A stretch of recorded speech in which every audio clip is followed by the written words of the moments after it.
Hello guys, welcome to achievers academy. मैं निखिल गर्ग आप सभी का एक बार फिर से हार्दिक अभिनंदन व स्वागत करता हूं। कैसे हो बच्चों आप सभी? बिल्कुल मस्त। स्टार्ट करें आज का लेक्चर। तो बच्चों आज के इस लेक्चर से we are going to start one of the most important and the beautiful concept, the light chapter that you can see on your board clearly. हां बच्चों, आज के इस लेक्चर से हम अपना पहला लेक्चर इस टीजीटी फिजिक्स के पोर्शन का स्टार्ट कर रहे हैं, लाइट चैप्टर। और लाइट चैप्टर के अंदर आगे बढ़ने से पहले आप अपने बोर्ड के ऊपर देख सकते हैं कुछ सिलेक्टेड टॉपिक्स हैं जो हमें एक बार इनको समझना है, क्योंकि किसी भी टॉपिक के अंदर डायरेक्ट जंप करने से पहले हमें उसका ओवरव्यू पता होना चाहिए। जब तक हमें यह नहीं पता कि हमें इन टॉपिक्स के अंदर क्या पढ़ना है, कहां से क्वेश्चंस बन सकते हैं, मतलब हमें एक स्मार्ट वे में तैयारी करनी है। हमें जो है पूरी ब्रह्मांड की नॉलेज नहीं लेके जानी है, हमें एग्जाम निकालना है। बार बार मेरा उसी पॉइंट के ऊपर डिस्कशन है।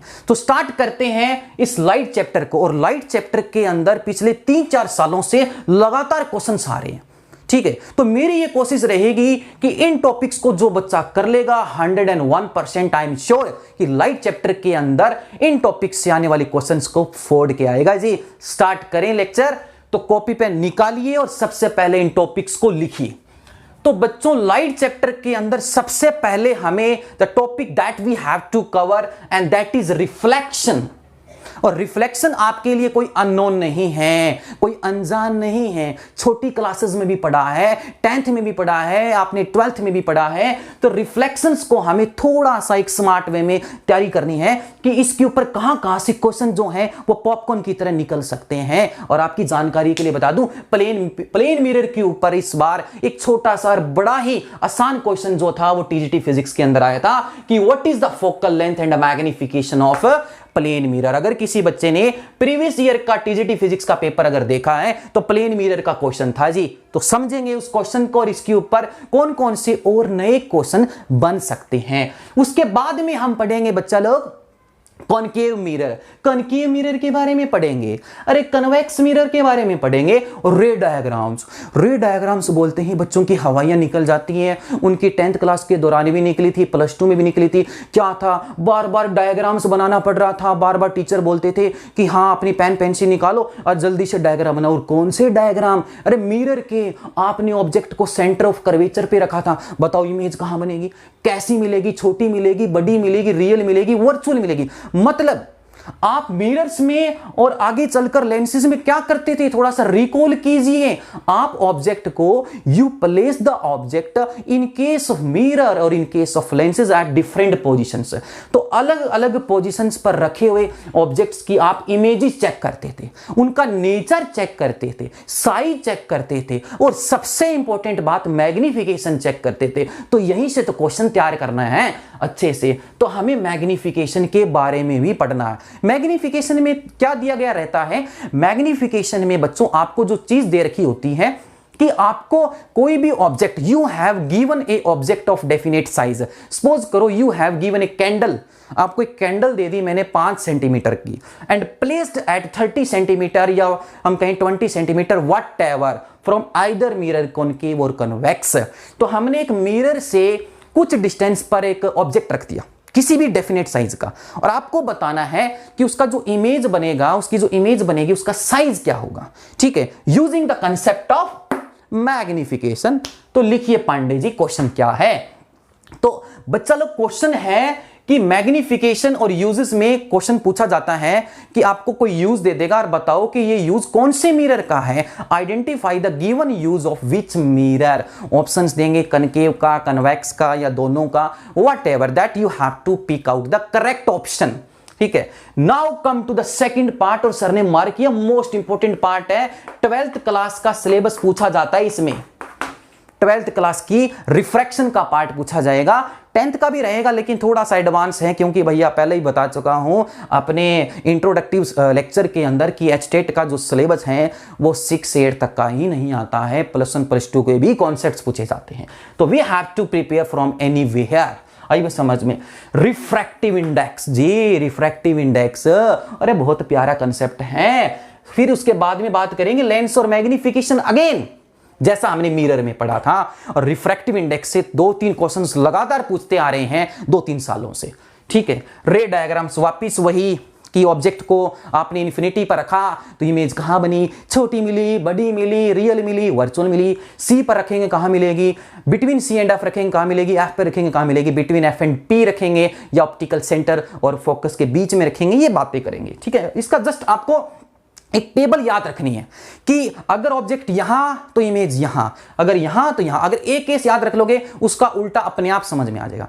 जैसे सपोज करो 10th क्लास में अगर पढ़ा हो, थोड़ा सा याद करवा देता हूं आपकी जानकारी के लिए कि किसी जमाने में आपने पढ़ा था कि अगर ऑब्जेक्ट इन्फिनिटी पर है तो उसकी इमेज फोकस पर आती है, पॉइंट साइज आती है, नन्ही सी मुन्नी सी आती है, रियल भी हो सकती है, वर्चुअल भी हो सकती है, वो डिपेंड करता है मिरर कौन सा है, लेंस कौन सा है। आगे चलकर एक केस ऐसा भी आएगा जब ऑब्जेक्ट आपका फोकस पे होगा और इमेज इन्फिनिटी को भागेगी।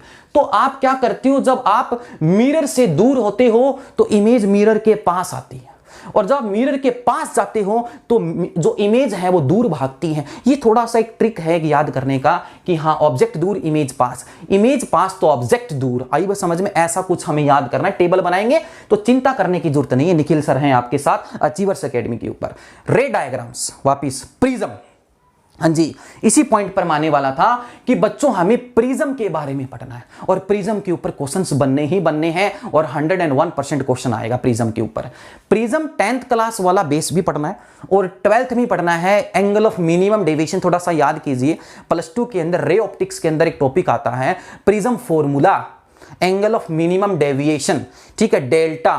ठीक है, आपको एक तो याद रखना है कि डेल्टा म्यू, और म्यू का मतलब रिफ्रैक्टिव इंडेक्स और एंगल ऑफ प्रिज्म, इसके बीच में एक रिलेशन होती है और उसके ऊपर क्वेश्चन आता है जी। आइए बस समझ में तैयार करेंगे जी prism. Yes, come to the next point, dispersion of light Pandey जी।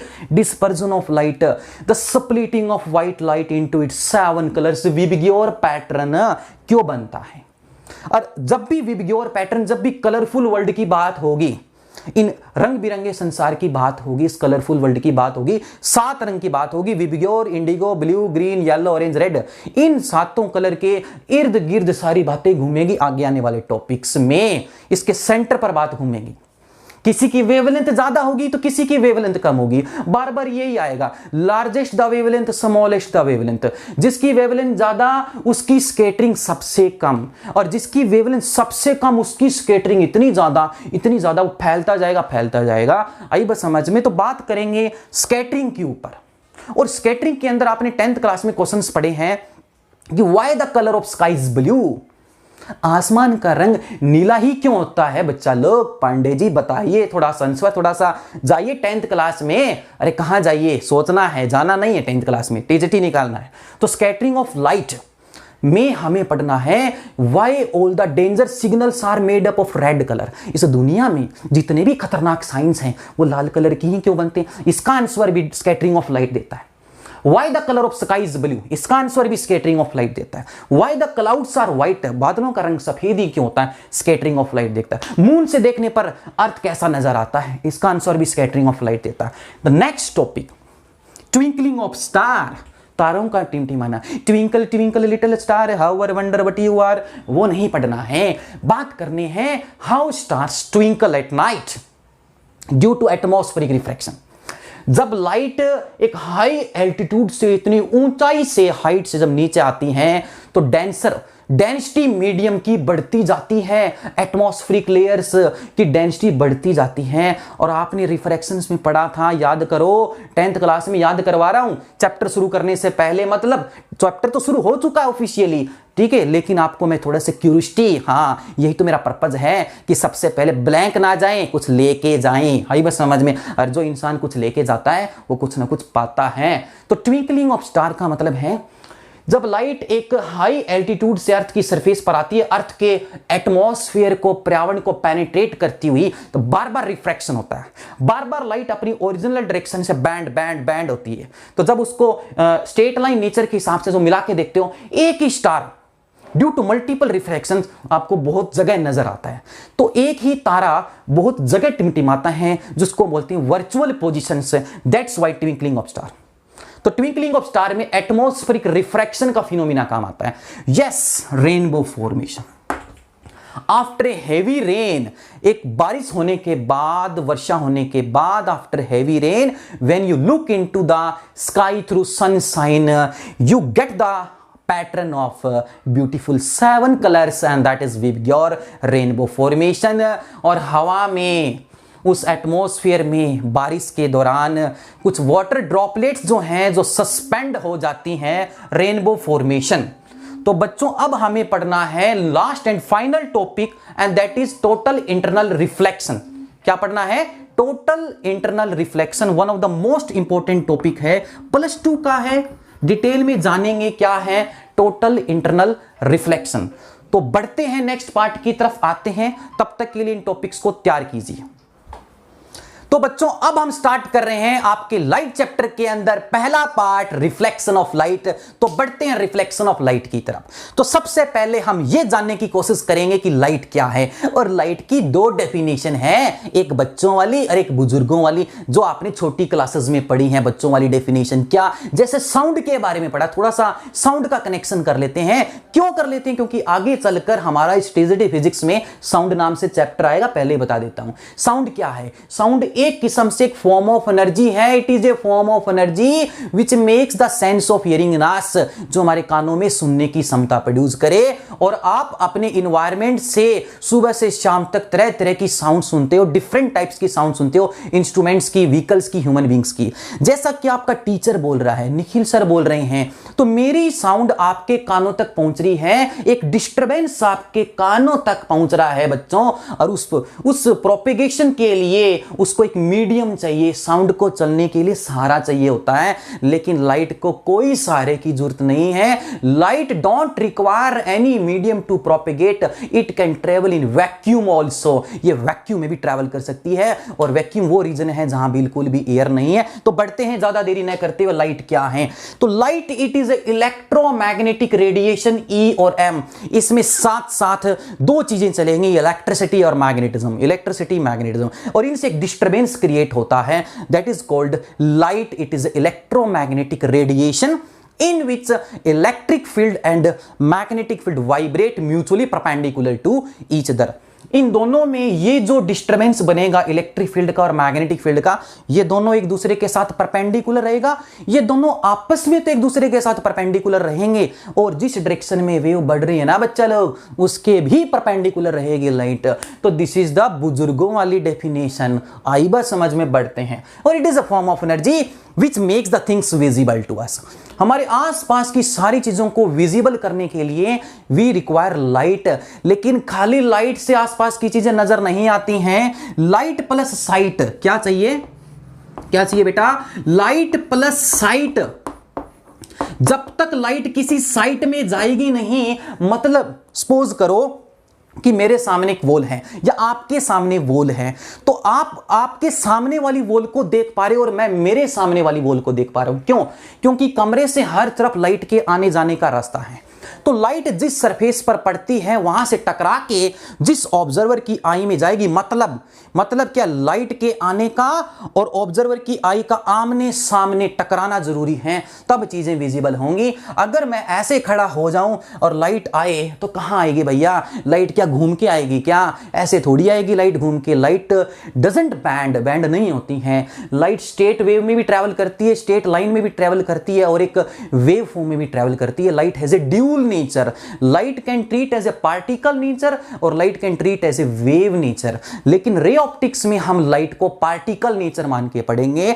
और when you consider the light as a particle nature, then light appears to you travel in straight line. कैसे में ट्रैवल करती है? स्ट्रेट लाइन में। Beam, particles, straight line. समझ में आप बढ़ते हैं आगे। हाँ, तो जब तक लाइट किसी साइट में जाएगी नहीं तो विजिबल का कॉन्सेप्ट तैयार होगा नहीं। आई बस समझ में।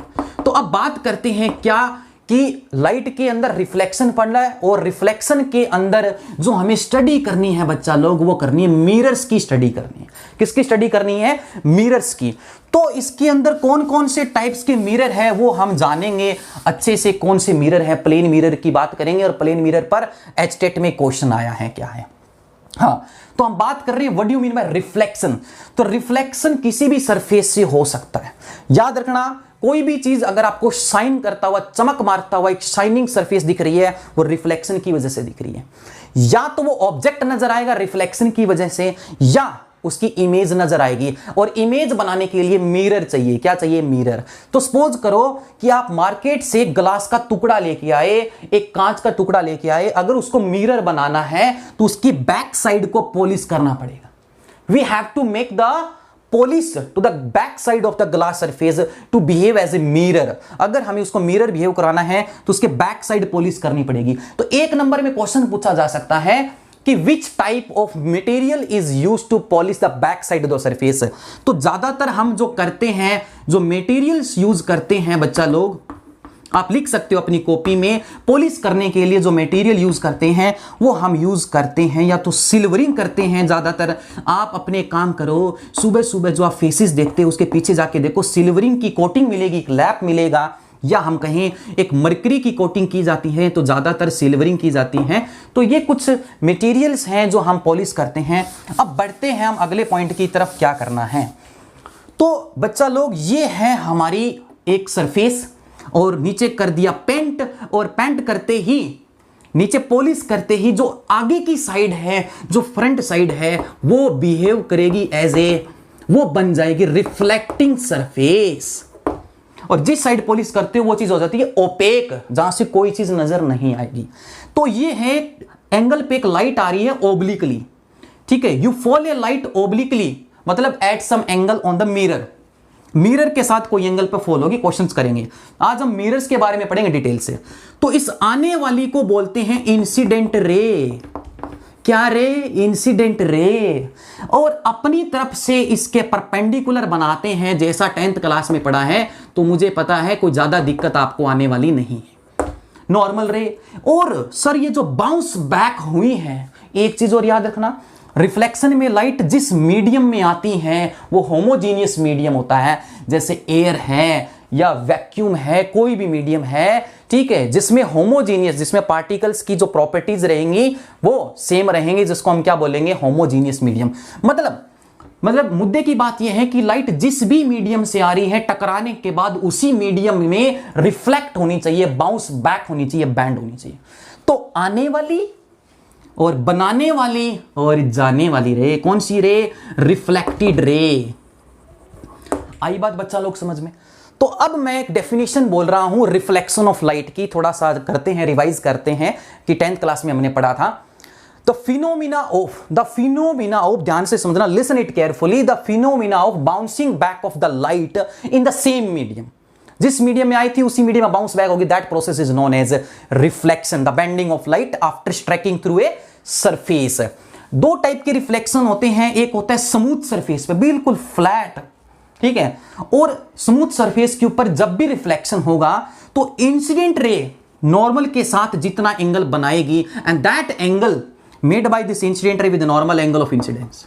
और रिफ्लेक्टेड रे ने नॉर्मल के साथ जो एंगल बनाया उसको बोलते हैं angle of refraction, angle of reflection. This is angle of incidence and this is angle of reflection, as you know. आई बस समझ में? दो टाइप के लो होते हैं रिफ्लेक्शन के।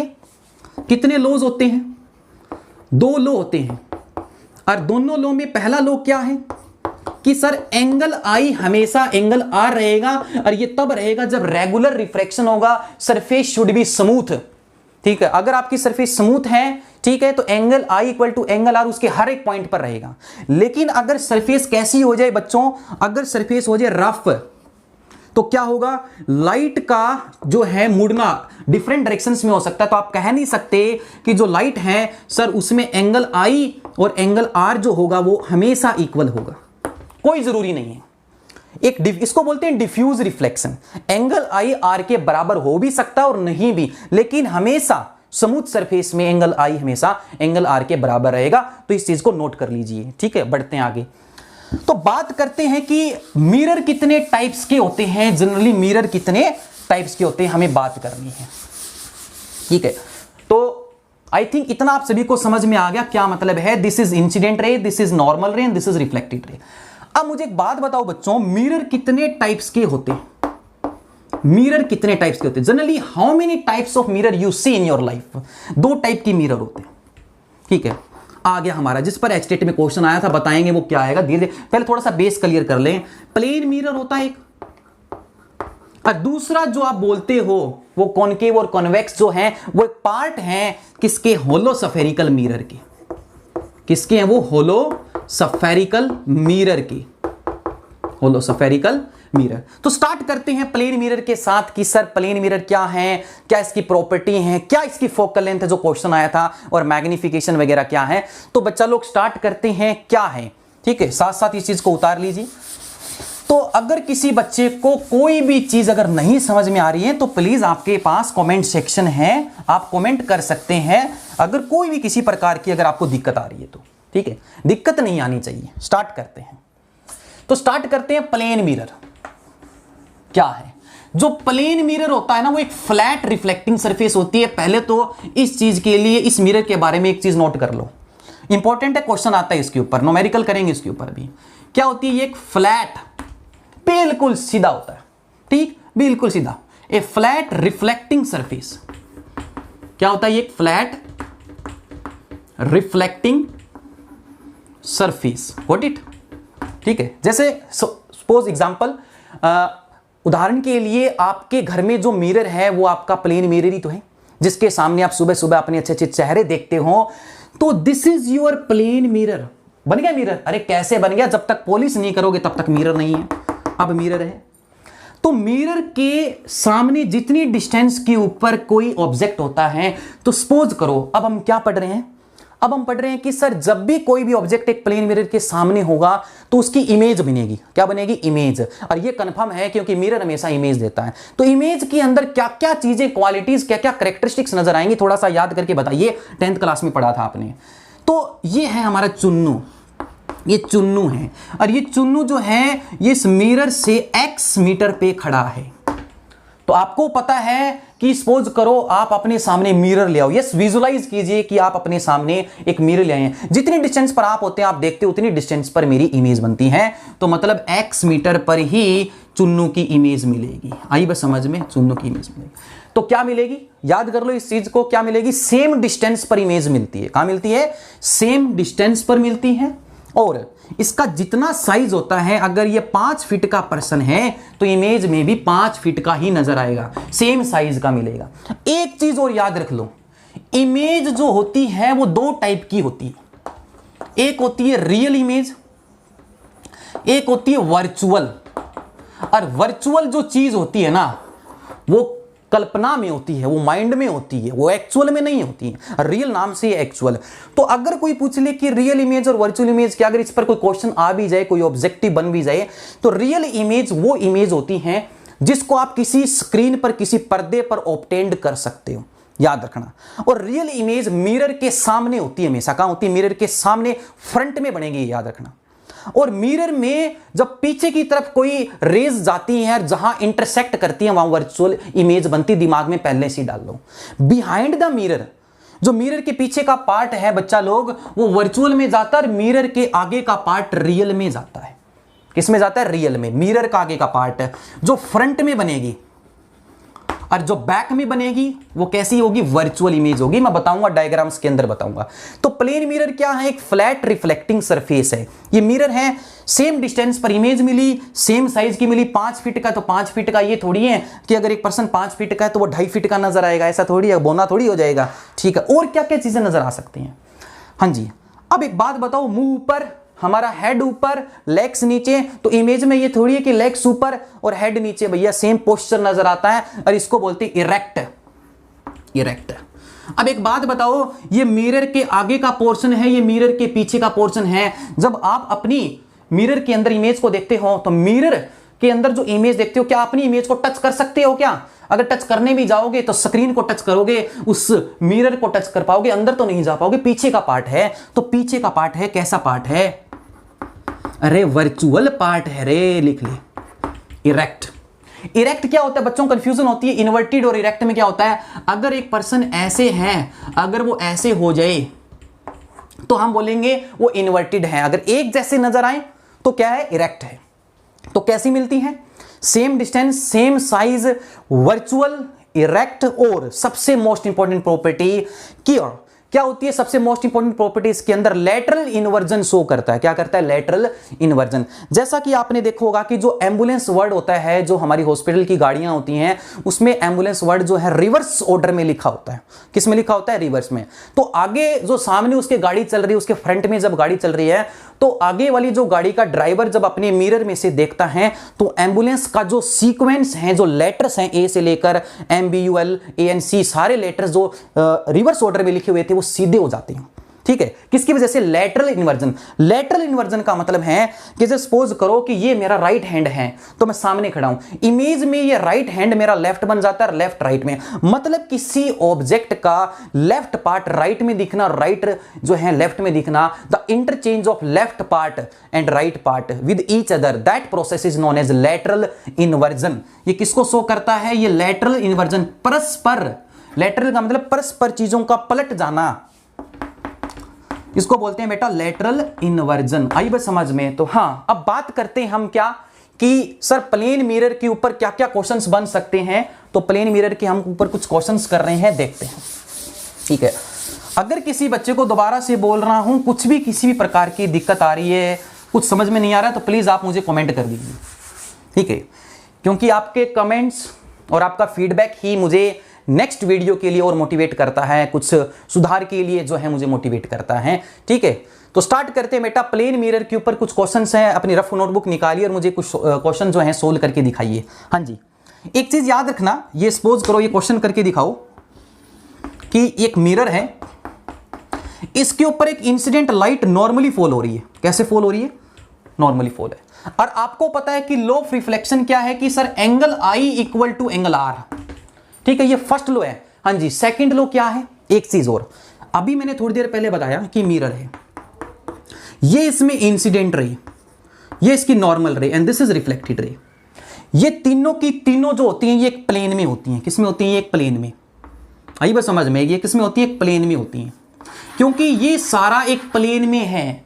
अगर सर ये पॉइंट एक प्लेन में है, जिस पॉइंट पर जाकर ये इंसिडेंट हो रही है तीनों की तीनों, तो अगर ये पॉइंट ऑफ इंसिडेंस अगर एक प्लेन में है, तो सर ये तीनों की तीनों रे भी सेम प्लेन में होंगी।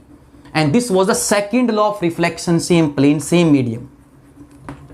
इस चीज को भी नोट कर लेना बच्चों। Incident ray, normal and reflected ray will all lie in a same plane, ये चीज है। हाँ जी, क्वेश्चन पे आते हैं, क्वेश्चन सोल्व करते हैं क्या।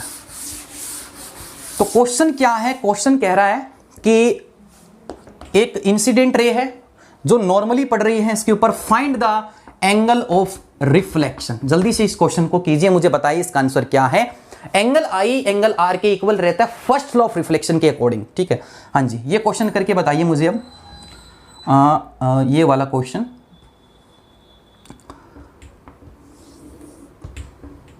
ये टू मिरर्स हैं जो एक दूसरे के साथ इंक्लाइंड है। ये हॉरिजॉन्टल के साथ इंक्लाइंड है ये मिरर। ठीक है, ये मिरर इंक्लाइंड है। ठीक है, हाँ ये बता दिया आपने। तो इसके ऊपर एक लाइट फॉल हो रही है, ऐसे ये लाइट फॉल हो रही है। ठीक है, ये लाइट आ रही है इसके ऊपर 30 डिग्री के एंगल पे आ रही है। सपोज करो, एग्जांपल दिया मैंने, 30 डिग्री के एंगल पर आ रही है। तो बताओ इसका जो एंगल ऑफ रिफ्रैक्शन होगा, जो इसका एंगल ऑफ रिफ्रैक्शन होगा, वो हॉरिजॉन्टल के साथ कितना एंगल बनाएगा, इस हॉरिजॉन्टल सरफेस के साथ कितना एंगल बनाएगा। Find the angle of reflection, find the angle between reflected ray and horizontal surface. Reflected ray और हॉरिजॉन्टल सरफेस के बीच में कितना एंगल बनेगा। यस, मुझे बताइए कितना बनेगा। तो सबसे पहले इस डायग्राम को कंप्लीट कीजिए, just complete the diagram and after that you will find the angle between refracted रे and horizontal, this horizontal surface. ठीक है, हाँ जी, ये जो एंगल है ये आप सपोज कर सकते हो, ये एंगल हमारा 40 डिग्री का एंगल है। ठीक है, इसकी वजह से कोई ज्यादा जरूरत नहीं पड़नी है। हाँ जी, तो ये अपनी तरफ से क्या बनाएंगे रे? हाँ जी बच्चा लोग, ये बनाएंगे नॉर्मल। ये क्या बनाएंगे? नॉर्मल। हाँ जी, ये नॉर्मल है, तो ये आपको बताओ ये एंगल कितना बचा। अगर इसके साथ ये पूरा 90 है तो ये कितना बचा? 60। And by the first law of reflection angle I equal to angle R, ये कितना हो जाएगा यहां पे? ये भी कितना हो जाएगा? ये भी 60 हो जाएगा। तो एक बात बताओ, दिस इज रिफ्लेक्टेड रे and this is horizontal surface. तो इस हॉरिजॉन्टल सरफेस के साथ रिफ्लेक्टेड रे ने कितना एंगल बनाया, दोनों एंटी पैरेलल है और आपको पता है कि एंटी पैरेलल चीजें एक दूसरे के साथ 180 डिग्री का एंगल बनाती हैं। तो एंगल ऑफ जो एंगल आया हमारा रिफ्लेक्टेड रे और हॉरिजॉन्टल के बीच में वो 180 डिग्री का एंगल आया। जल्दी से इस क्वेश्चन को और सोल्व कीजिए, कुछ और क्वेश्चन सोल्व करते हैं और फिर प्लेन मिरर पर जो क्वेश्चन आया वो हम बात करेंगे। हाँ जी, इसमें कितना है, एक बात बताओ, एंगल ऑफ इंसिडेंस और एंगल ऑफ रिफ्रैक्शन किसके बीच में बनता है? ये एंगल आई और एंगल आर किसके बीच में बनता है? नॉर्मल के साथ बनता है।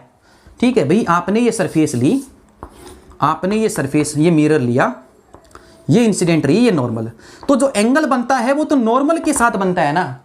अगर इस चीज को, इस कॉन्सेप्ट को सीख भी लेना, अगर कोई लाइट रे किसी मिरर पर नॉर्मली फॉल होती है तो उसका जो एंगल ऑफ इंसिडेंस और एंगल ऑफ रिफ्लेक्शन जो होता है वो जीरो हो जाता है, क्योंकि वही इंसिडेंट, वही नॉर्मल और वही रिफ्लेक्टेड। और जब कोई light ray, when a light ray falls normally to a plane mirror, it gets reflected along their original path, या अपने ओरिजिनल पाथ पर वापस लौट जाती है, जिस रास्ते आई थी उसी रास्ते पर लौट गई। इसका मतलब एंगल ऑफ रिफ्लेक्शन कितना हुआ हमारे पास? एंगल ऑफ रिफ्लेक्शन हुआ 0। तीन क्वेश्चंस को उतार लीजिए, इसके ऊपर बेस कुछ और क्वेश्चंस भी करते हैं। चलो बढ़ते हैं कुछ बढ़िया कॉन्सेप्ट की तरफ, प्लेन मिरर की। मैं उम्मीद करता हूं कि आप सभी को जो चीजें मैं समझा रहा हूं, जो आपके माइंड में डालने की कोशिश कर रहा हूं, वो अच्छे से समझ में आ रही हैं। ठीक है, अगर इंटरेस्ट आ रहा है, मजा आ रहा है, तो प्लीज कमेंट करके जरूर बताइएगा कि सर कैसा लग रहा है। ठीक है, हाँ जी, अगला क्वेश्चन है। हाँ, अब बात करते हैं, सपोज कीजिए, हाँ जी, एक बात बताइए मुझे, अगर मैं दो मिरर्स को इंक्लाइंड कर दूं, दो मिरर को इंक्लाइंड कर दूं, कई बार क्वेश्चंस पूछा जाता है, पूछ भी सकते हैं, अगर दो प्लेन मिरर को 90 डिग्री पर हम ऐसे रख दें, अगर एक ऐसे और एक ऐसे, तो कैसे रख दिया? 90 डिग्री पर। अगर इसके अंदर कोई लाइट रे आई और बार बार किसी, मान के चलो ये एक ऑब्जेक्ट है, लाइट सोर्स है ये, ठीक है, कोई भी है, इससे अगर कोई लाइट आई सर, ठीक है, तो क्या एक ही बार रिफ्लेक्शन होगा या नंबर ऑफ रिफ्लेक्शंस होंगे? ठीक है, तो मतलब सिंपल सी बात है सर, इस ऑब्जेक्ट की हमारे पास बहुत तरह तरह की इमेजेस आएंगे, काफी सारी इमेजेस आएंगी, नंबर ऑफ इमेज आएंगी। तो नंबर ऑफ इमेज निकालने का क्या फायदा है, या नंबर ऑफ इमेजेस कैसे निकलेंगी? जब दो मिरर एक दूसरे के साथ किसी ना किसी एंगल पर इंक्लाइंड होते हैं। आई बात समझ में? तो सबसे पहला रिफ्लेक्शन यहां हुआ, फिर यहां गई, दोबारा रिफ्लेक्शन यहां हुआ, फिर यहां हुई, तो इसका मतलब क्या हो रहा है? ठीक है, तो नंबर ऑफ रिफ्लेक्शंस हो रहे हैं, तो इसके ऊपर क्वेश्चंस आता है, right down the next concept, number of images निकालना हो तो नंबर ऑफ इमेजेस कैसे निकाली जाती है? तो उसके लिए एक फॉर्मूला है Pandey ji, just write down, number of images का निकालने का फॉर्मूला है 360 डिग्री बाय थीटा। अगर ये 360 बाय थीटा की वैल्यू, इफ, लिख लीजिए इस चीज को, इफ 360 बाय थीटा अगर ये नंबर इवन आया, तो नंबर ऑफ इमेजेस का जो फॉर्मूला होगा, तो जो नंबर ऑफ इमेजेस का जो फॉर्मूला होगा वो होगा n-1। और अगर ये 360 बाय थीटा, अभी एग्जांपल भी करेंगे, टेंशन लेने की जरूरत नहीं है, अगर ये 360 बाय थीटा अगर ओड आया तो नंबर ऑफ इमेजेस जो हैं वो यही हो जाएंगी, जो नंबर ऑफ इमेज आएंगी वो यही आएंगी, मतलब सिंपल 360 बाय थीटा ही आपको नंबर ऑफ इमेज देगा। Yes, let's do a question on this topic. ठीक है, आई थिंक आप सभी को समझ में आ गया, उतार लिया, बढ़ते हैं आगे। क्या है, चलो एक क्वेश्चन करके दिखाइए इसके ऊपर। हाँ जी, ये दो मिरर हैं जो एक दूसरे के साथ इंक्लाइंड है, ठीक है, और 60 डिग्री इनके बीच का एंगल है। बताइए, अगर इनके बीच में अगर मैं कोई भी ऑब्जेक्ट को रख दूं, ये कोई भी ऑब्जेक्ट मैंने यहां रख दिया, तो इसकी कितनी नंबर ऑफ इमेजेस यहां बनेंगे, बार बार रिफ्लेक्शंस होंगे? तो बताइए, जस्ट जल्दी से निकाल के बताइए कितनी इमेजेस बनेंगी इसकी, नंबर ऑफ इमेजेस, जस्ट आपके पास फॉर्मूला है। तो number of images sir theta दे रखा है, 360 बाय थीटा कितना आया, 60 डिग्री कितना आया हमारे पास, 6। तो 6 अभी इवन नंबर है, अभी फाइनल आंसर नहीं आया है, तो ये इवन आ गया हमारे पास, ये इवन आ गया, तो हमारे पास जो अब फाइनल आंसर आएगा नंबर ऑफ इमेजेस का, वो 6 - 1 सर 5 इमेजेस मिलेंगे। कितनी मिलेंगी 5। तो ऐसे क्वेश्चंस जो हैं पूछे जा सकते हैं, तो आपको इस चीज के लिए भी प्लेन मिरर के अंदर ये टॉपिक भी तैयार करना है। वापिस बता रहा हूं, अगर इसकी वैल्यू इवन आई तो एक सबट्रैक्ट कर देना, अगर ओड आती है तो एज इट इज आंसर है। आई बात समझ में? जैसे अगर मैं यहां पर अगर मैं 30 डिग्री का एंगल कर लेता तो कितना आता, ठीक है 30 कर लोगे तो कितना आएगा, वापिस वही 12 इवन ही आएगा हमारे पास। तो मतलब सिंपल सी बात है, अगर ओड आ गया तो एज इट इज लिखना, अगर इवन आ गया तो उसमें से एक माइनस कर देना है। बढ़ते हैं नेक्स्ट कॉन्सेप्ट की तरफ, हमारा क्या है, ठीक है। हाँ जी, अब मैं 2 क्वेश्चन ऐसे दे रहा हूं, बहुत इंपॉर्टेंट क्वेश्चन है, ठीक है। आप सभी को वो क्वेश्चंस करने हैं, ठीक है। क्वेश्चंस क्या है? क्वेश्चन ये कह रहा है, क्वेश्चन नंबर 1 इंपॉर्टेंट है, क्वेश्चन लिख लीजिए, ठीक है। नेक्स्ट क्वेश्चन है और इंपॉर्टेंट क्वेश्चन है ये, ठीक है। ये तो सिंपल क्वेश्चन हो गया कि अगर हमें एंगल ऑफ रिफ्लेक्शन निकालना हो या नंबर ऑफ इमेजेस निकालना हो तो हमें उसके लिए भी तैयार रहना है। हाँ जी, ये एक पर्सन है, ये वापिस हमने चुन्नू लिया, ये चुन्नू का जो है आई लेवल है, ये आई लेवल है, ये इसका हेड है, ये इसका हेड है, ये है इसका हेड, ये इसका हेड है, और ये है हमारी इसकी फिट, ठीक है। ये फिट है इसके, और ये इसका आई लेवल है, ये इसका आई लेवल है। ये जो पर्सन है, सपोज करो इसकी लेंथ है 2 मीटर, ठीक है। इस पर्सन का साइज है 2 मीटर। ये चाहता है कि मैं जो हूं 2 मीटर का साइज का हूं, कि मैं अपने सामने एक मिरर रखूं और वो सबसे कम से कम लेंथ का रखूं, तो वो बताओ वो सबसे मिनिमम लेंथ क्या होगी? What is the minimum length use by this person to see his full body, ताकि वो अपने पूरी बॉडी को देख सके। तो ऐसा क्वेश्चन आता है। तो बताइए कि इस 2 मीटर की साइज को देखने के लिए, इस पूरी बॉडी को देखने के लिए आप इसके सामने कितना साइज का मिरर रखोगे, हाइट कितनी होगी, वर्टिकल हाइट। बहुत अच्छा क्वेश्चन है जी। तो एक काम करते हैं, इससे हाफ हाइट का लेते हैं। 2 मीटर से अगर मैं 1 मीटर का मिरर लूं, क्या 1 मीटर का मिरर 2 मीटर के साइज के पर्सन को पूरी बॉडी दिखा देगा कि नहीं दिखा देगा? मिरर में देखते हैं। हाँ जी, तो इसके सामने मैंने ये एक मिरर लिया, ये मिरर लिया एक, ठीक है। ये हमने एक मिरर लिया, हाँ जी, फिट। तो अगर हमें इस पूरी बॉडी को देखना है तो पूरी बॉडी के हर एक पार्ट से लाइट मिरर से रिफ्लेक्ट होकर आई तक पहुंचनी चाहिए।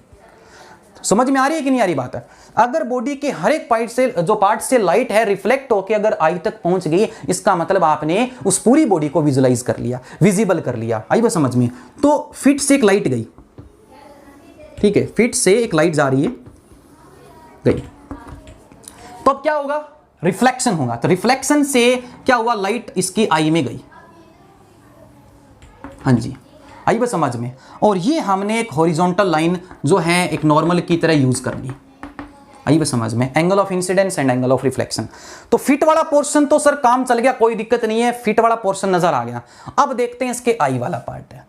अगर एक सर आई से लाइट अगर इस कॉर्नर पर पड़ी इस मिरर की, ठीक है, तो रिफ्लेक्ट होके वापिस आई में अगर आ गई, ठीक है, तो हम क्या बोलेंगे? वापिस अगर ये आ गई लाइट, ठीक है, तो इसका मतलब क्या हुआ कि सर देखो मिरर उसके हेड से लेकर, और हेड के लिए भी लाइट आ सकती है, ठीक है ना? हाँ, इसके लिखोगे आप हेड से, ठीक है। ये ऊपर वाली लाइट बच्चा लोग आपको हेड से लेनी है। अगर हेड से अगर लाइट ऊपर गई तो इसके आई में आ गई, ठीक है, और ये इसका आई का लेवल है, ठीक है, ये वाला।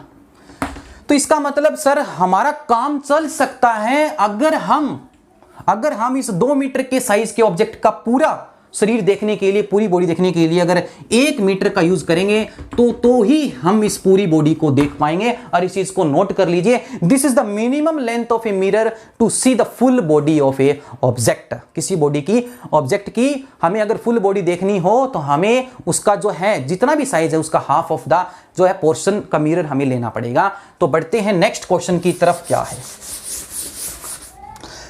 तो बच्चों अब हम बढ़ते हैं कुछ और इंपॉर्टेंट क्वेश्चंस की तरफ। तो अपनी रफ नोटबुक निकालिए और सोल्व कीजिए मेरे साथ इस जबरदस्त इस क्वेश्चन को।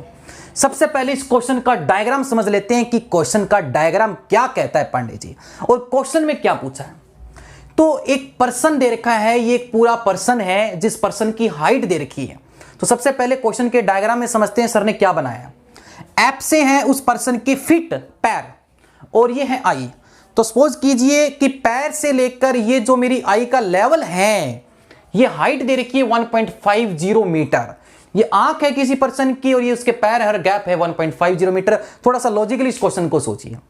और आई से हेड तक की जो पोर्शन है, मतलब हेड से आई कितना नीचे है, वो भी गिवन है 0.10 मीटर, 10 मीटर, 0.10 मीटर।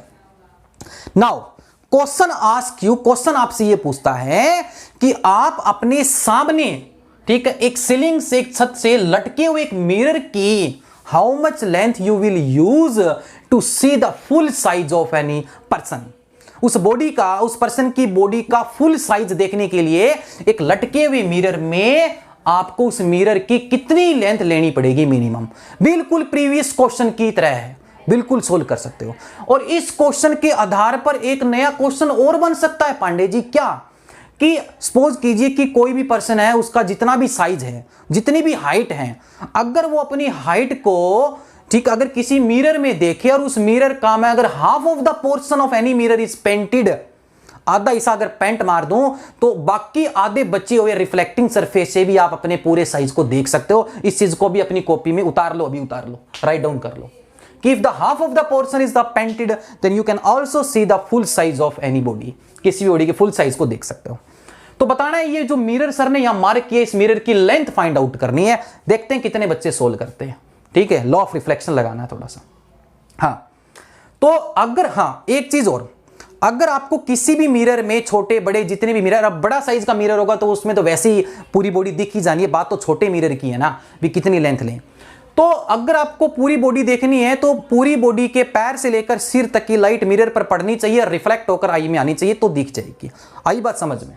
तो पैर से एक लाइट जा रही है, देखो बच्चा लोग, पैर से एक लाइट गई और इस मिरर के बॉटम एज पर पड़ी, बॉटम एज पर पड़ी तो रिफ्लेक्ट होकर आई में पहुंची तो टांगों का हिस्सा नजर आने लग गया जी। हेड से ये वाला पॉइंट मान लिया ए, ये बी। तो सर अगर मुझे हेड वाला पोर्शन देखना है तो हेड से लाइट उस मिरर के टॉप एज पर पहुंचनी चाहिए ए पर, वहां पड़ी, रिफ्लेक्ट होकर यहां आ गई। अब बात करते हैं कि इनके बीच का ये एक मिड पॉइंट है, ये एक बीच का मिड पॉइंट है जो इस नॉर्मल को हम यहां बना देते हैं, ये जी पॉइंट है जो ठीक इससे हाफ लेंथ पे है। इस 0.10 का हाफ है 0.55 मीटर के ऊपर ये पॉइंट है। ठीक है, बताओ इस मिरर की लेंथ क्या है? तो ये एंगल ऑफ इंसिडेंस है, ये एंगल ऑफ रिफ्लेक्शन है, ये एंगल ऑफ इंसिडेंस जैसा कि आप जानते हो, अब तक पढ़ा है, ये एंगल ऑफ इंसिडेंस और ये एंगल ऑफ हमारा रिफ्लेक्शन है। तो बच्चा लोग ये जो एंगल ऑफ इंसिडेंस और ये जो एंगल ऑफ रिफ्रैक्शन है, ये इस वजह से, ठीक है, ये इस पूरे पोर्शन को आई से लेकर पैर तक इस पोर्शन को दो इक्वल हाफ्स में डिवाइड दे मारेगा रे, कितने में? दो इक्वल हाफ्स में। तो यहां से अगर 1.50 है तो ग्राउंड से ये जो लेंथ है आपकी, ग्राउंड से जो लटका हुआ है, ये जो ग्राउंड से लटका हुआ है, ये जो लेंथ आएगी यहां से लेकर यहां तक की, ये आएगी 0.75 मीटर। कितनी आएगी? 0.75। हमें निकालनी है मिरर की।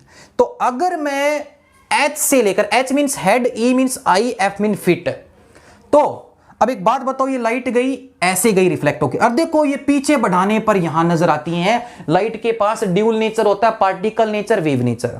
और जब लाइट को पार्टिकल नेचर मान के पढ़ा जाता है तो light appears to be in straight line, हमें स्ट्रेट लाइन में नजर आती है, तो स्ट्रेट लाइन में गई।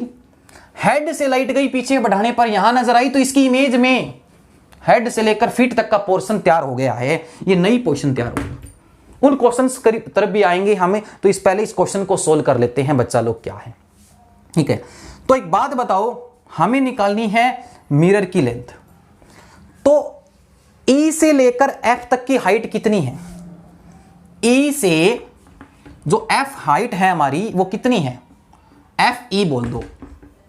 देखो F और E प्लस E से G, क्योंकि मिरर का जो लेवल है वो लगभग यहां तक है, EG। ठीक है, हाँ, तो FE कितना है? 1.50। EG कितना है? 0. कितना हमारे पास? ये आएगा हमारे पास, जो ये हिस्सा है, ये है हिस्सा हमारे पास 0.05। 0.05। अरे इसका आधा हिस्सा ही तो है ये पूरा हिस्सा कितना है? ये 0.10 है, तो इसका आधा हिस्सा ही तो है, ये कितना? 0.05। तो इसमें 0.05 ऐड मारूंगा तो मेरे पास आया 1.55 मीटर। और 1.55 मीटर F से लेकर G तक का है। अगर F से लेकर G तक में अगर मैं ये जो मेरा B पॉइंट था, ये C पॉइंट था, अगर मैं इस देखो ये यहां से इसके सामने की लेंथ है A से लेकर C तक की लेंथ है F से लेकर G तक की, तो 1.55 हुआ FG, और FG जो है वो बराबर है किसके, A से लेकर C तक। तो अगर मैं इसमें से अगर B से C ये जो लटका हुआ पोर्शन है ये एलिमिनेट मार दूं तो ये मिरर की लेंथ निकल आएगी पांडे जी।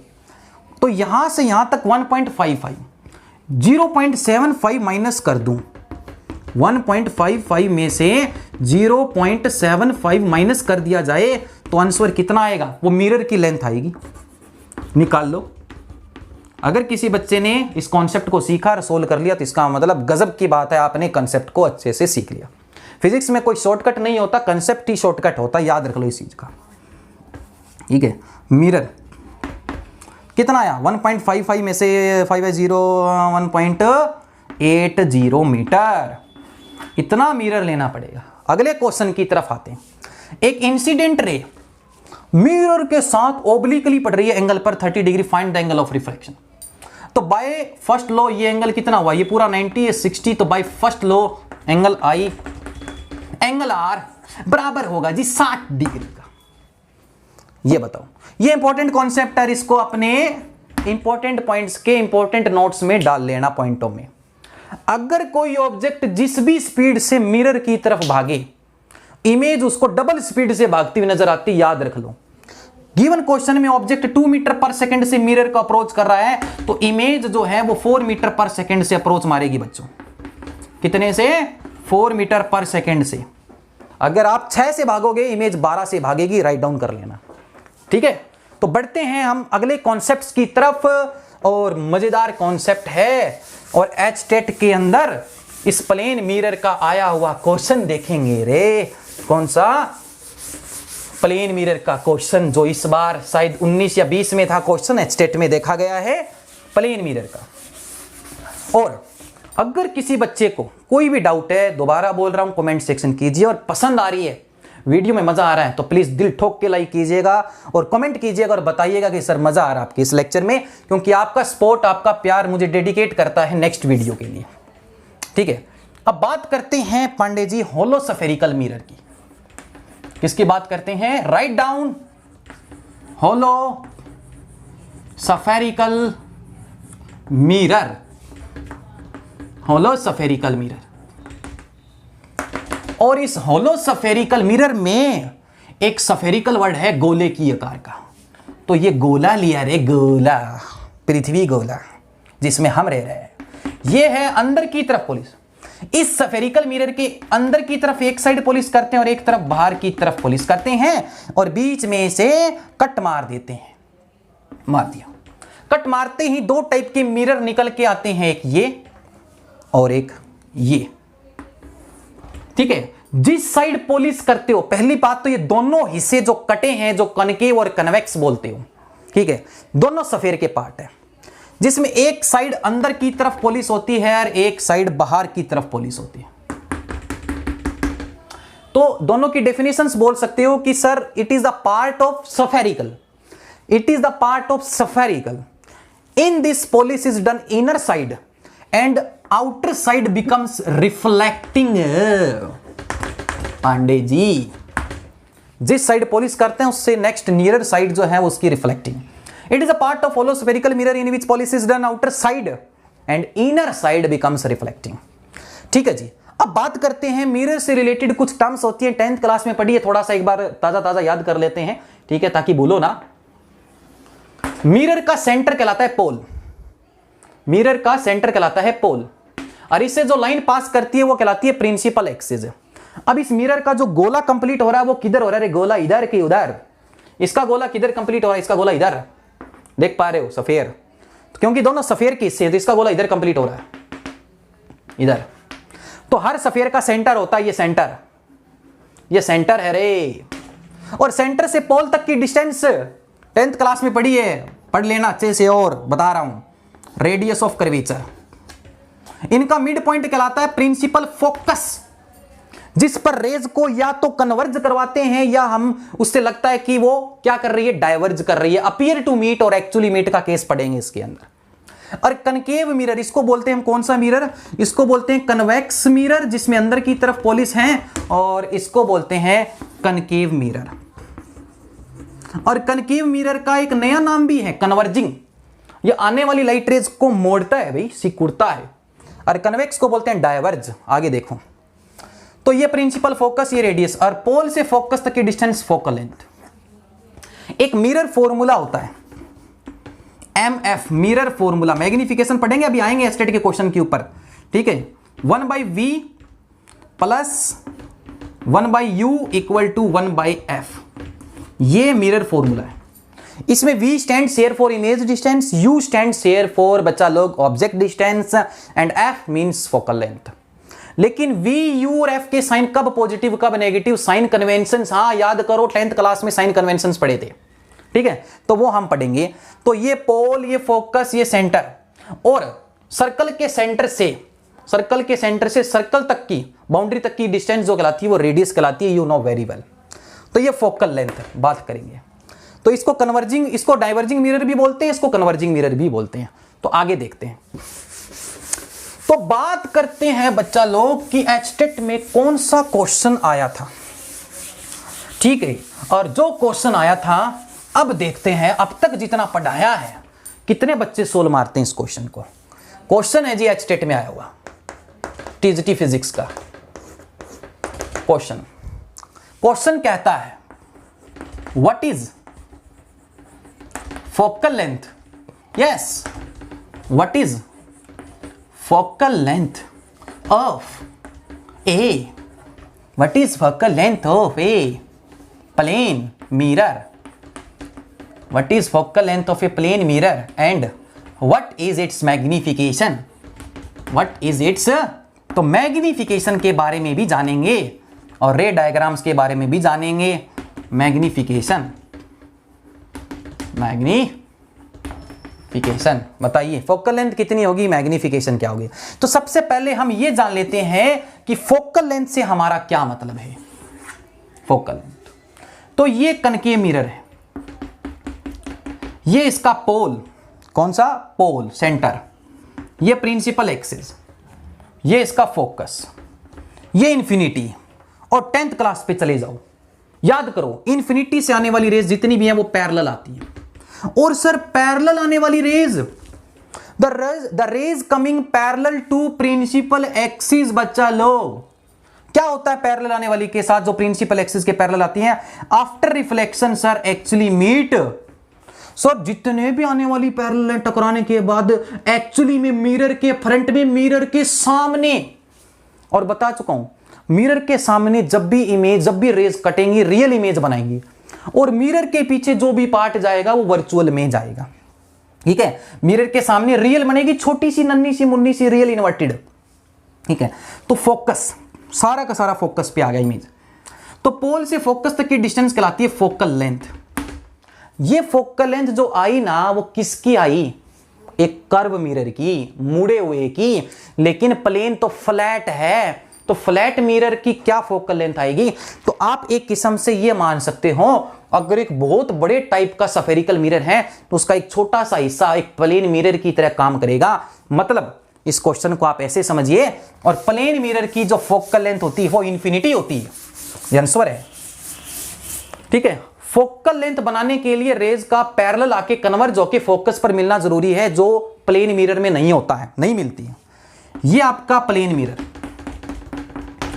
ठीक है। अगर इसके ऊपर रेज नॉर्मली फॉल हुई, पैरेलल आई, ठीक है, तो ये टकरा के पैरेलल हो जाती हैं, ठीक है। इंसिडेंट मतलब इंसिडेंट रे, ठीक है, ये इंसिडेंट रे ये reflected along their original path, जब भी 90 डिग्री पर पड़ती है वापिस टकरा के जाती है, नंबर 1 है। तो ये रिफ्लेक्टेड रे है। अब दूसरी आई, ये गई, ये भी नॉर्मली पड़ी है जाकर वापिस आ गई। तो भैया ये वाली रे नंबर 1 और नंबर 2 ये पैरेलल जा रही है, टकराने के बाद हमें नहीं पता कहां जाएंगी, लंदन जाएंगी, अमेरिका जाएंगी, नहीं पता कहां जाएंगी, पता नहीं, 7 समुद्र पार जाएंगी। किसने देखा है, हमने नहीं देखा। तो हमने नहीं देखा तो इन्फिनिटी। तो याद रखो फोकल लेंथ जो आएगी, क्योंकि जो है इमेज बनाने के लिए, फोकस पर जाने के लिए, कन्वर्ज होने के लिए मिलना जरूरी है। तो पैरेलल लाइंस कहां मिलेंगी? तो पैरेलल लाइंस बच्चा लोग इन्फिनिटी पर मिलेगी। अरे ये बार बार चौक पड़ जाता है। अरे हाँ जी, आगे। तो फोकल लेंथ क्या आएगा? फोकल लेंथ क्या आएगी? इन्फिनिटी, ठीक है। और मैग्निफिकेशन, मैग्निफिकेशन क्या, एक बार बोल के देखिए, फील आएगा। फील फील फील है ना, फील। मैग्निफिकेशन, मैग्नीफाई, कि आप देखते हो कि कोई भी मिरर इधर कनकेव और कन्वेक्स, उसके सामने कुछ डिस्टेंस पर कोई ऑब्जेक्ट ले लो, जैसे कैंडल ले ली 5 सेंटीमीटर, या तो इमेज का साइज बड़ा आता है या छोटा आता है। तो किसी ऑब्जेक्ट की इमेज का size height of image, height of object के मुकाबले कंपैरिजन में कितनी आती, कितने गुना बड़ी, कितने गुना छोटी, फिजिक्स में जो टर्म है वो मैग्निफिकेशन कहलाती है। लेकिन सर प्लेन मिरर में अगर मैं, मेरे सामने अगर कोई मिरर के सामने कोई बंदा खड़ा है, अगर वो 5 फीट का है तो इमेज भी 5 फीट की नजर आएगी। तो जितनी इमेज का साइज उतना ऑब्जेक्ट का साइज, तो दोनों का रेशो 5/5 1। तो मैग्निफिकेशन जो आती है प्लेन मिरर की वो पॉजिटिव होती है। पॉजिटिव क्यों? क्योंकि ऑब्जेक्ट भी ऊपर, इमेज भी ऊपर। तो बढ़ते हैं आगे क्वेश्चन की तरफ। अब बात करते हैं बच्चा लोग किसकी? बात करते हैं कनकेव मिरर और कन्वेक्स मिरर की। तो आपको करना क्या है, 10th क्लास की एक फिजिक्स की जो आप बुक निकाली और एक टेबल है कि ऑब्जेक्ट को इन्फिनिटी पर रखते हैं तो इमेज फोकस पे जाती है, बियॉन्ड सी रखते हैं बिटवीन एफ एंड सी जाती है, सी पर रखते हैं तो सी पर आती है। वो कुछ ऐसा पढ़ना है। तो मैग्निफिकेशन पढ़ रहे हैं, मोस्ट इंपॉर्टेंट टर्म मैग्निफिकेशन। फिर एक इसके ऊपर क्वेश्चन सोल्व करके इस चैप्टर को बाइंड अप करेंगे। इस रिफ्लेक्शन को नेक्स्ट पार्ट में शुरू करेंगे, रिफ्रैक्शन, जो इससे भी जबरदस्त रहने वाला है, ठीक है। मैग्निफिकेशन क्या है? मैग्निफिकेशन को स्मॉल m से लिखते हैं। It is the ratio of height of image, लिख लीजिए, हाइट ऑफ ऑब्जेक्ट। एक ये होता है, एक होता है -v/u, ये माइनस साइन फॉर्मूले का, image distance by object distance.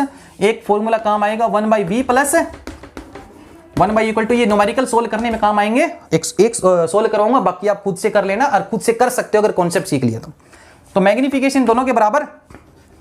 तो फाइनल फॉर्मूला बना HI/HO माइनस v/u, HI/HO/vu। 4 चीजें हैं, 3 चीजें बताओ, चौथी निकल जाएगी, फोड़ दोगे, फोड़ना है, ठीक है। आगे देखते हैं, हाँ जी, ठीक है। देखो बच्चा लोग, तो ये है हमारा कनकेव मिरर, ये प्रिंसिपल एक्सिस, ये पोल, ये फोकस, ये सेंटर। आई बात समझ में? ठीक है। अब ऑब्जेक्ट को कहां रख सकते हो? देखो याद कर लेना, टेबल बता रहा हूं। इन्फिनिटी पर रखोगे, फोकस पे आएगी, रियल आएगी, नीचे की तरफ आएगी छोटी सी। इन्फिनिटी पर ऑब्जेक्ट, इमेज फोकस पे, रियल इन्वर्टेड एंड डिमिनिस्ड। आगे चलकर एक केस आएगा जब ऑब्जेक्ट फोकस पे, इमेज इन्फिनिटी पर, highly large, real and inverted. Infinity पर ऑब्जेक्ट, इमेज फोकस पे। ऑब्जेक्ट बियॉन्ड सी, तो image between F and C.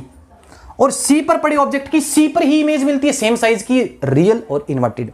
Table है, सी और एफ के बीच में ऑब्जेक्ट, देखो याद करवाया था, बियॉन्ड सी तो between F and C, between F and C तो बियॉन्ड सी, एफ तो infinity, highly large, real inverted.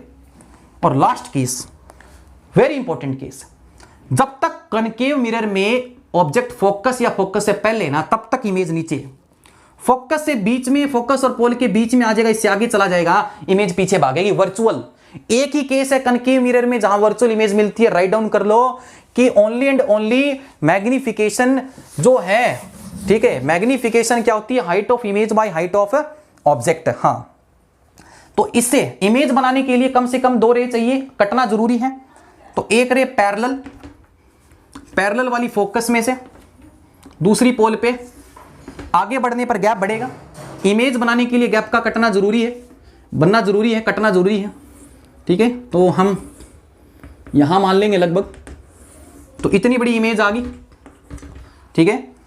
तो पोल से यहां जाकर इमेज आई है, तो ये इमेज डिस्टेंस है। और कब चीजों के साइन यू वी पॉजिटिव होंगे? साइन कन्वेंशन पता होनी चाहिए। सारी की सारी डिस्टेंस को मापने के लिए हम पोल से शुरुआत करेंगे, पोल से चलेंगे, पोल से मापेंगे। लाइट रे तो इधर ही जाएंगी। ऑब्जेक्ट को हमेशा लेफ्ट साइड रखते हैं, क्योंकि जब तक ऑब्जेक्ट को लेफ्ट साइड में रखोगे नहीं, क्योंकि रिफ्लेक्टिंग साइड का और ऑब्जेक्ट का आमने सामने होना जरूरी है, इसलिए ऑब्जेक्ट को लेफ्ट साइड में रखा जाता है, ताकि रेज लेफ्ट से राइट जाए, टकराएंगी, वापिस आएंगी। अगर लाइट की डायरेक्शन में, इंसिडेंट लाइट की डायरेक्शन में अगर कोई डिस्टेंस मापोगे तो साइन पॉजिटिव, अगर उसके अपोजिट आओगे तो नेगेटिव। चलो फिर भी काम आसान कर देता हूं। चाहे लेंस हो चाहे मिरर हो, यू का साइन आंख बंद करके नेगेटिव पुट कर देना, यू हमेशा नेगेटिव रहेगा। कनकेव मिरर की फोकल लेंथ यहां है, पोल से शुरुआत करनी है तो पोल से इधर आओ, लाइट रे इधर जाएगी, तो लाइट रे के साथ आ रहे हो कि अपोजिट आ रहे हो, अपोजिट वाले, या और भी आसान कर देता हूं। मिरर में लेफ्ट के साइन होंगे नेगेटिव और राइट में होंगे पॉजिटिव, लिख लो, लेफ्ट में नेगेटिव, राइट में पॉजिटिव, लाइट के साथ। अब देखो इमेज डिस्टेंस मापने के लिए पोल से उधर गए, लाइट के साथ गए, पॉजिटिव आया। तो आपने पोल और फोकस के बीच में एक ऑब्जेक्ट रखा, पोल और फोकस के बीच में एक ऑब्जेक्ट रखा और उसका साइज, ये जो साइज है ये दे रखा आपको 5 सेंटीमीटर, आपको दे रखी है हाइट ऑफ ऑब्जेक्ट 5 सेंटीमीटर। बताओ कितनी आई जो है हाइट ऑफ इमेज आएगी? इतना तो पता है, 5 से बड़ा आएगा, कितना आएगा उसके लिए फॉर्मूला है। और कितनी डिस्टेंस पर आएगी? तो 1/v 1/u 1/f। जिसको निकालना उसको कष्ट नहीं देना, उसको एक तरफ रखो। तो क्या आएगा? तो क्या आएगा? 1/v 1/v इक्वल टू क्या आया बच्चा लोग? 1/v equal to 1/f minus 1/u। f और u के साइन विद साइन लिखोगे तो u का तो साइन वैसे चेक करने की जरूरत नहीं है, नेगेटिव आएगा। तो कितना आएगा? 1/f। फोकल लेंथ मान लो 20 दे रखी है, ऑब्जेक्ट 10 सेंटीमीटर पर है, यहां से ये 10 सेंटीमीटर पर ऑब्जेक्ट है डिस्टेंस, ये हाइट है 5, ये रखा 10 पे है, फोकल लेंथ 20 की है, समझ पा रहे हो? तो फोकल लेंथ कितनी है? इधर लाइट रे उधर विद साइन -20, ऑब्जेक्ट 10 पे, तो कितना? 1/v, तो हमारे पास निकालना है 1/f माइनस 1/u, तो 1/f कितना है? -20, तो इसको हम यहां लिख लेते हैं -1/20। u का साइन तो माइनस माइनस प्लस, तो कितना आ गया? 1/10। तो -1/20 1/10 को सोल्व कर लीजिए, कितना आएगा? -20 एलसीएम आ गया, तो ये -1 + 2, ठीक है, ये कितना है हमारे पास? ठीक है, फोकल लेंथ कितनी है हमारे पास? -20, u with sign minus minus plus हो गया, तो कितना हो गया हमारे पास? ये हो गया हमारे पास 10, 20 एलसीएम आ गया, -1 + 2 -1/20। लेकिन ये हमारे पास 1/v आया है, हमें निकालना है सिर्फ v, तो पलटा मारोगे तो कितना आएगा? तो v आया हमारे पास 20 सेंटीमीटर। इसका मतलब क्या हुआ कि ऑब्जेक्ट जाएगा 20 सेंटीमीटर पर, 20 सेंटीमीटर, पोल से उधर 20 सेंटीमीटर, देखो प्लस में आ रहा है और आना भी चाहिए क्योंकि राइट साइड में चीजों के साइन पॉजिटिव होते हैं। अब हाइट ऑफ इमेज निकालना है, तो हाइट ऑफ इमेज निकालने के लिए v पॉजिटिव है, v पता है, u पता है, हाइट ऑफ ऑब्जेक्ट पता है, तो क्या दिक्कत है? सब पता है, 4 में से 3 चीज पता है, चौथी निकाल लीजिए। अरे निकालो भाई, मुंह क्या देख रहे हो, जल्दी निकालिए अपनी कॉपी में। ठीक है, मैग्निफिकेशन क्या है? Height of image by height of object v/u। तो हाइट ऑफ इमेज कितनी है निकालना है, हाइट ऑफ ऑब्जेक्ट कितना है? 5 है, v कितना है? 20, u कितना है? माइनस साइन के साथ विद साइन -10, कितना आया? तो सर हाइट ऑफ इमेज जो आया, हाँ माइनस साइन होता है, माइनस, ये आगे माइनस और माइनस माइनस प्लस, तो ये हमारे पास आया +10। सर 10 सेंटीमीटर की है, हजम भी हो रही है बात, 5 से बड़ी आ रही है। ठीक है, तो आई थिंक आपने मैग्निफिकेशन के इस कॉन्सेप्ट को समझ लिया। अगर फिर भी किसी बच्चे को कोई डाउट है तो आपके पास कमेंट सेक्शन नाम की चीज़ है, उसका यूज़ कीजिए। और वीडियो पसंद आ रही हो, एंजॉय कर रहे हो, तो दिल ठोक के कमेंट और लाइक कीजिए, क्योंकि आपका डेडिकेशन मुझे, ठीक है, मोटिवेट करेगा, आपका प्यार मुझे मोटिवेट करेगा नेक्स्ट वीडियो के लिए। हाँ जी, right down the last topic of present lecture, आज के इस लेक्चर का मैग्निफिकेशन का लास्ट टॉपिक। मैग्निफिकेशन के लिए स्टेट में कई बार क्वेश्चंस पूछा जाता है कि कनकेव मिरर की मैग्निफिकेशन क्या पॉजिटिव होती है क्या? नहीं, कनकेव मिरर में 6 केस होते हैं, 6 डायग्राम। जब तक ऑब्जेक्ट फोकस या फोकस से पहले है, रियल मिलेगी, इन्वर्टेड मिलेगी, ऑब्जेक्ट ऊपर इमेज नीचे। At F and before F लिख लो ये साथ साथ। पहला, इसमें मैग्निफिकेशन आएगी नेगेटिव। क्यों आएगी? ऑब्जेक्ट ऊपर आएगा, इमेज नीचे आएगी, तो पॉजिटिव बाय नेगेटिव का रेशियो नेगेटिव। सेकंड, लास्ट वाला केस जो है जिसमें इमेज अभी बताया न्यूमेरिकल में between pole and focus, object ऊपर इमेज भी ऊपर, पॉजिटिव। तो भैया मैग्निफिकेशन जो है वो कनकेव में नेगेटिव भी होती है और पॉजिटिव भी, और कन्वेक्स में दो ही केस बनते हैं, टेबल में देख लेना। कन्वेक्स में ऑब्जेक्ट को दो ही जगह रखा जा सकता है, इन्फिनिटी या टेनी पोजिशन। तो इन्फिनिटी रखोगे फोकस आएगा ऊपर की तरफ, रियल एंड जो है रियल नहीं वर्चुअल आएगा, क्या आएगा पीछे गया, हाँ सॉरी, वर्चुअल, इरेक्ट और स्मॉल साइज। तो बच्चा लोग कन्वेक्स में दो डायग्राम बनेंगे, दोनों में इमेज ऊपर आएगी, ऑब्जेक्ट तो होता ही ऊपर है, magnification only and only positive. मतलब इसमें मैग्निफिकेशन रहेगी ग्रेटर देन 1, इसमें मैग्निफिकेशन बराबर भी होती है, मैग्निफिकेशन ग्रेटर देन भी होती है, और मैग्निफिकेशन लेस देन भी होती है। याद रखना, ग्रेटर देन, लेस देन और इक्वल टू 1 का केस होता है इसमें, और इसमें ग्रेटर देन 1 का ही केस होगा और पॉजिटिव होगा, ठीक है। हाँ, लेकिन इसमें एक केस में और आएगा, इसमें हाँ वेट ग्रेटर देन 1 नहीं, सॉरी, क्योंकि इन्फिनिटी पर तो आएगा फोकस पे और वैसे रखोगे छोटी, तो मैग्निफिकेशन पॉजिटिव रहेगी, छोटी आएगी, इसमें लेस देन 1 रहेगी। जो हाइट ऑफ इमेज आएगी वो आएगी तो पॉजिटिव में, लेकिन ऑब्जेक्ट से छोटी आएगी, क्योंकि दो केस बनते हैं रे, इन्फिनिटी तो फोकस, फोकस पे तो छोटा, और एट एनी पोजीशन तो फिर भी छोटा। तो इसका मतलब क्या आया कि ऊपर ही है लेकिन रेशो आएगा 1 से छोटा, तो लेस देन 1 मैग्निफिकेशन पॉजिटिव। इसमें इक्वल भी 1, क्योंकि सेंटर पर रखोगे तो सेंटर पर आएगी इमेज। तो कनकेव में टोटल 6 डायग्राम बनते हैं, इसमें 2। ये था आज का लेक्चर रिफ्लेक्शन ऑफ लाइट का। मिलते हैं नेक्स्ट लेक्चर में रिफ्रैक्शन के ऊपर। तब तक के लिए इस टॉपिक को तैयार कीजिए, जो भी सेट लगा रहे हो, जो बुक लगा रहे हो वो सोल्व कीजिए अच्छी से, कोई बढ़िया अपने सब्जेक्ट की कोई भी। वैसे तो एनसीईआरटी के अंदर जितने भी क्वेश्चंस हैं वो आप सोल्व कर लीजिए। 9 से +2 के एनसीईआरटी के क्वेश्चंस अगर आप सोल्व कर लोगे, ठीक है, तो आपका सिलेक्शन निकल जाएगा फिजिक्स से।